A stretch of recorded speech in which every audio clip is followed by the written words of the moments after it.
Hello, everyone. Today I'm going to tell you a bedtime story called The Story of Ferdinand by Munro. Munro Leaf. Okay? Okay, All right. let's get started.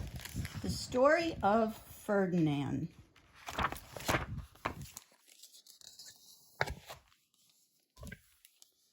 Once upon a time in Spain, there was a little bull, and his name was Ferdinand. All the other little bulls he lived with would run and jump and butt their heads together. But not Ferdinand. He liked to sit just quietly and smell the flowers. He had a favorite spot out in the pasture under a cork tree. It was his favorite tree, and he would sit in its shade all day and smell the flowers. Sometimes his mother, who was a cow, would worry about him. She was afraid he would be lonesome all by himself. "Why don't you run and play with the other little bulls and skip and butt your head?" she would say. But Ferdinand would shake his head. "I like it better here where I can sit just quietly and smell the flowers." His mother saw that he was not lonesome, and because she was an understanding mother, even though she was a cow, she let him just sit there and be happy.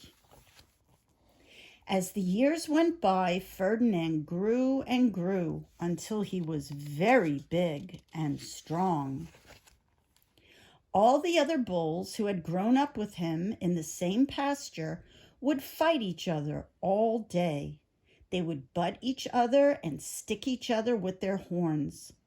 What they wanted most of all was to be picked to fight at the bullfights in Madrid. But not Ferdinand. He still liked to sit just quietly under the cork tree and smell the flowers.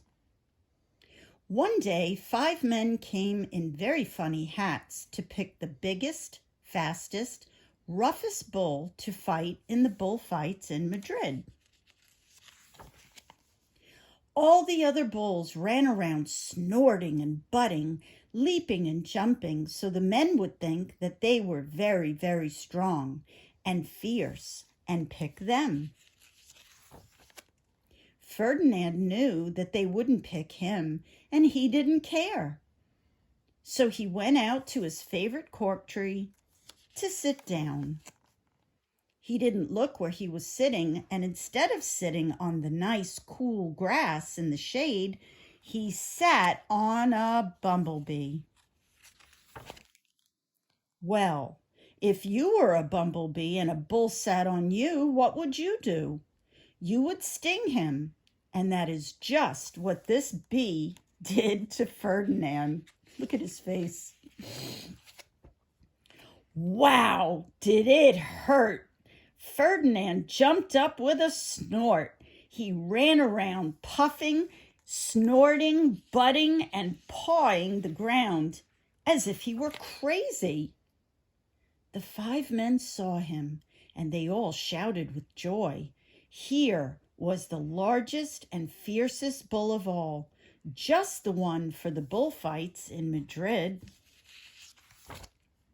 So they took him away for the bullfight day in a cart. What a day it was! Flags were flying, bands were playing, and all the lovely ladies had flowers in their hair. They had a parade into the bull ring.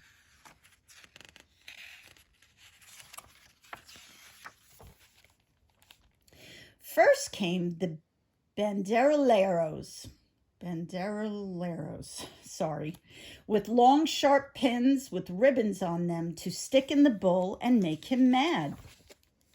Next came the picadors, who rode skinny horses, and they had long spears to stick in the bull and make him madder. Then came the matador, the proudest of all. He thought he was very handsome and bowed to the ladies.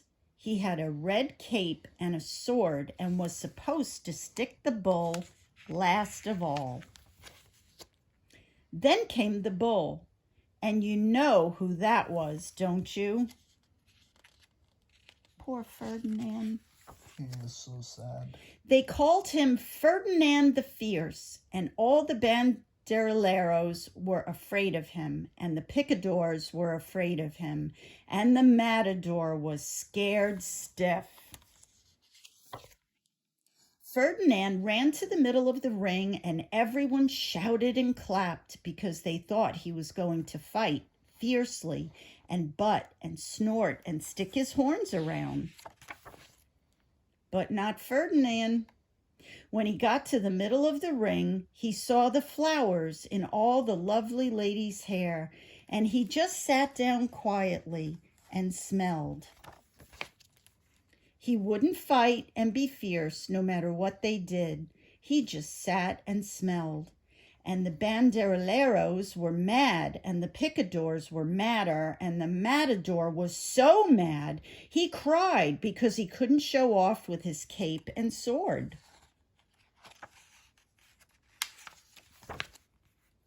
So they had to take Ferdinand home.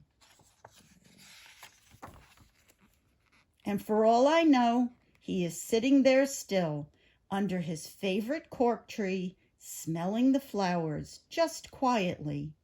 He is very happy. The end. And that's it. All right, stay tuned for the final book of tonight. And don't forget to subscribe.